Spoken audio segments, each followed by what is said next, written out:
Hello! This video shall be a review for Glass Onion. I got a chance to watch it a little while ago. It is off Netflix. It is directed by Rian Johnson. I actually thought Knives Out was a pretty good movie. We don't talk about The Last Jedi because I felt like it had a lot of problems, but from his other filming wise, I think he's done very good with Knives Out. I really enjoyed that one, and this is a follow-up to it. The only character back is Daniel Craig's character, and honestly, he's a lot of fun in this. But anyway, without further ado, shall we begin? So I did think the first one was a relatively good film right here, Knives Out. It had Daniel Craig as the main character, had Chris Evans as one of the characters, it had Jamie Lee Curtis as another one of the characters, and usually what Rian Johnson does with these, they're definitely inspired by Clue, but the best thing about it is the different cast of characters that he has. Like, some of them are just so much fun to watch, and I feel like it's very well done with how they write the characters. But this isn't a review for the first one. If you want my quick general thoughts on the first one, it was a fun murder mystery. I didn't really find it as predictable as the sequel, but it's still very fun. Now, this is going to be a spoiler talk, so if you haven't seen the movie yet, I do suggest going to watch it before I end up getting into it. But the cast of characters in this one, from the actors that I remember, the ones that stuck out to me, were definitely Dave Bautista. He was the muscle jock guy of it. He had a men's rights activist channel, and I thought it was like over the top and funny. Catherine Hahn is in it, or Han, however you pronounce it. She played in WandaVision. She was the witch. I can't think of her name off the Agatha. And then Daniel Craig is obviously in it. Like I said, there's going to be spoilers. What's his name? The Incredible Hulk guy, not Mark Ruffalo, Edward Norton. He's in it, and he's like the main character. They explain what the Glass Onion is about, which is pretty much just this place that he built, and the main thing in it is this little like thing that he made that is gonna be enough to power everything. But anyway, the victim in this movie is spoiler. Like I said, it's gonna be spoiler filled. One is Dave Bautista. He ends up getting killed off. It does take a little while for the story to get going because you got to be introduced to all these characters. It's a 2-hour film, but I don't think they actually get to his island till about the maybe 20-30 minute mark.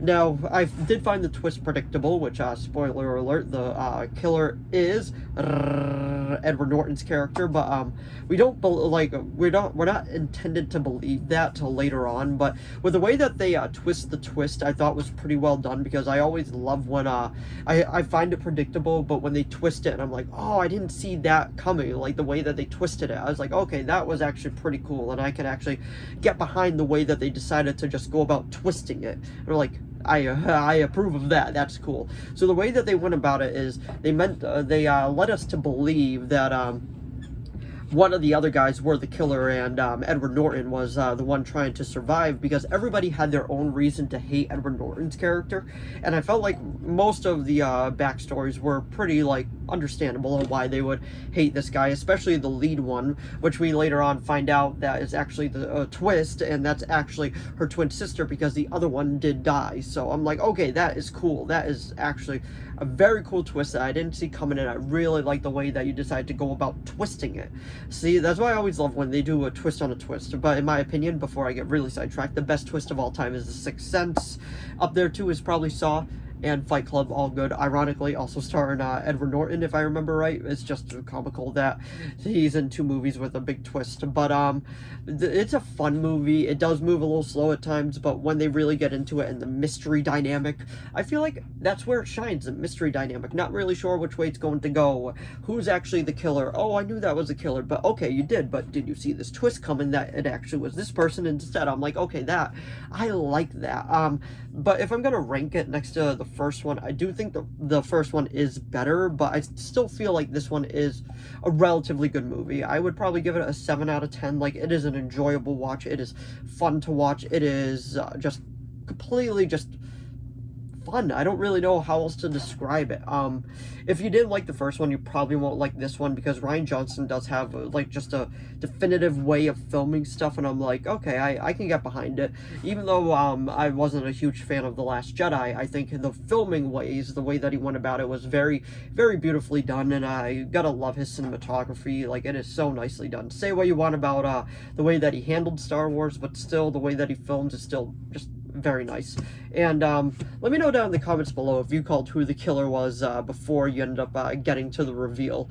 But one of my absolute favorite shots from this movie was when the gun went off and killed the one of the characters, and the way that the camera went right past Daniel Craig, like looking at it, and went right zooming into the killer, which he didn't see, just holding the glove and the gun. I'm like, okay, that is one of my absolute favorite shots. I thought that was just such an interesting shot, such a fun shot with the way that they decided to go about it. And I could get behind this movie. If I was to rewatch it, I would probably watch it with somebody that hasn't seen it. I don't know if I would rewatch it, but I would rewatch it if the person that I'm watching with it has never seen it, but I probably wouldn't go out of my way just to rewatch it alone out of just pure enjoyment, because it's an enjoyable movie, but I don't know if it has like an incredible rewatch factor, unlike some other films. But anyway, that was my review of Glass Onion, A Knives Out Mystery, and I am looking forward to if they make a third one, because I'd be down for it. This was a Netflix movie.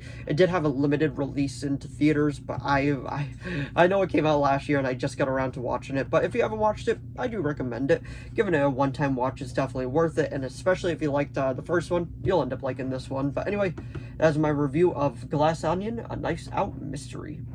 So if you enjoyed this video, please give it a like and a subscribe so I know to keep making more of these. If you have any video requests, please leave them down in the comments below. I'll do my best to reply. If I do reply, it doesn't mean it's being made. I just haven't gotten around to making it yet, and or I'm in the process of making it. Like, some of these videos will take longer to make than others. And if you saw Glass Onion, let me know what you thought of it down in the comments below. Did you like it? Did you love it? Did you think it was just okay? Or did you just be like, this movie is not for me, it's terrible? And like I said, it's on Netflix, so if you have Netflix, definitely give it a try and let me know what you think of it, because I do think it's at least worth that one-time watch. But anyway, thanks for watching as always, and I'll see all of you in the next video. Bye!